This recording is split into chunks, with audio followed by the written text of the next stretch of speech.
শোনা যাচ্ছে? বাইরে ঝমঝমিয়ে বৃষ্টি পড়ছে আর ঘরের ভেতর স্পিকারে চলছে আমার চিরচেনা সঙ্গী সানডে সাসপেন্স, যার প্লেলিস্ট ছাড়া আমার একদিনও চলে না। আমার নিত্যদিনের সঙ্গী গল্প ব্যাকগ্রাউন্ডে চলে আর আমি ধীরে ধীরে ঢুকে পড়ি আমার শান্তির জগতে। নমস্কার, মিঠাইয়ের একটা নতুন ভিডিওতে সবাইকে স্বাগত। আমি মনে করি জীবনে ব্যস্ততা হলো একটা বড় আশীর্বাদ। আমি যখন ছোট ছিলাম, এই ক্লাস 11-12-এ পড়তাম, তখন খুব বেশি করে সারাদিন ব্যস্ত থাকতে চাইতাম। কিন্তু তখন অত ছোট বয়সে পড়াশোনা করা ছাড়া সারাদিন আর কোনো কাজ ছিল না। আর সত্যি কথা বলতে সারাদিন অত পড়াশোনা করতে ভালোও লাগতো না। তাই মনে মনে ভাবতাম আমি যখন বড় হব তখন সারাদিন খুব কাজ করব, যাতে কোনো রকমের ভাবনা চিন্তা করার কোনো সময় না পাই। আজ সেই দিন হয়েছে। গত 3 বছর ধরে ঠাকুরের ইচ্ছায় আমার জীবনে সময় খুবই কম। বন্ধু বান্ধব, আত্মীয় স্বজন সবার সাথেই দেখা সাক্ষাৎ কমে গেছে। ঘুরতে যাওয়া, এদিক ওদিক করা, এইসবের সময়ও অনেক কমে গেছে। তবে তাতে আমার কিন্তু কোনো আফসোস নেই। আমি কাজ করতে খুবই ভালোবাসি। মাঝে মাঝে শারীরিক ক্ষমতার থেকে একটু বেশিই কাজ করে ফেলি। তাতে দিনের শেষে যখন ঘুমোতে যাই একটা অদ্ভুত শান্তি আসে।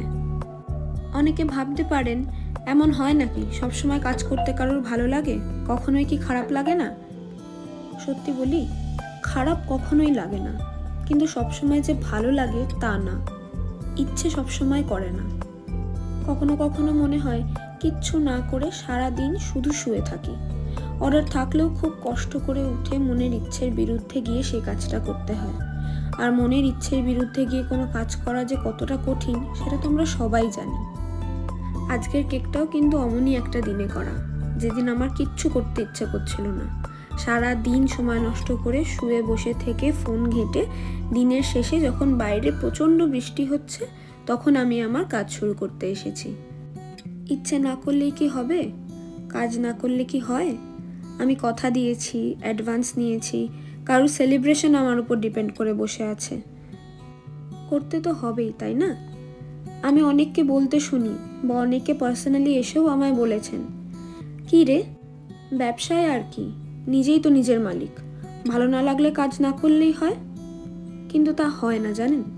ভালো লাগুক না লাগুক, ইচ্ছে করুক না করুক, শোক হোক আনন্দ হোক, আপনাকে যেমন অফিস ছুটতেই হয়, আমরা যারা ব্যবসায়ী আমাদেরও আমাদের কাজটা করতেই হয়। কাউকে দোকান খুলতে হয়, কাউকে নিজের প্রতিষ্ঠানে হাজিরা দিতে হয়। কাজ থেকে ছুটি সেই অর্থে আমাদের কারোরই নেই। আমরা কেউই কারোর মালিক নই। জীবনের স্বার্থে প্রত্যেকটা মানুষকে নিজের নিজের উপার্জনের কাজ করে যেতেই হয়। এক্ষেত্রে আমাদের সবারই হাত বাঁধা। জীবনের নিত্য প্রয়োজনের গোলাম আমরা। কথা বলতে বলতে বলতেই ভুলে গেছি, আমার লোকেশন বারাসাত, নর্থ 24 পরগনায়। স্ক্রিনে দেওয়া নাম্বারে হোয়াটসঅ্যাপ করে অর্ডার প্লেস করতে পারেন। ডেলিভারি ডেটের মিনিমাম 5 থেকে 6 দিন আগে প্রি বুক করে অর্ডার প্লেস করতে হয়। আমরা all over Kolkata, urban parts of north 24 Pargana, south 24 Pargana, Howrah, হুগলিতে ডেলিভার করে থাকি। জীবনে উপার্জনের পন্থা যাই হোক, চাকরি, ব্যবসা বা আজকালকার দিনে কন্টেন্ট ক্রিয়েশন, সব কিছুই কিন্তু সময়, পরিশ্রম আর ধৈর্য সাপেক্ষ। কোনোটাই সহজ না। কথা বলতে বলতে অনেকটা ফ্রস্টিং করে ফেলেছি। ভিন্টেজ স্টাইলের ফ্রস্টিংয়ের ওপর হার্ট শেপের কেক। শুরুতে করতে ভালো না লাগলেও এতক্ষণে মন লেগে গেছিল। ভিডিওটা ভালো লাগলে লাইক, কমেন্ট, সাবস্ক্রাইব করে শেয়ার করে দেবেন। সবাই ভালো থাকবেন, ব্যস্ত থাকবেন।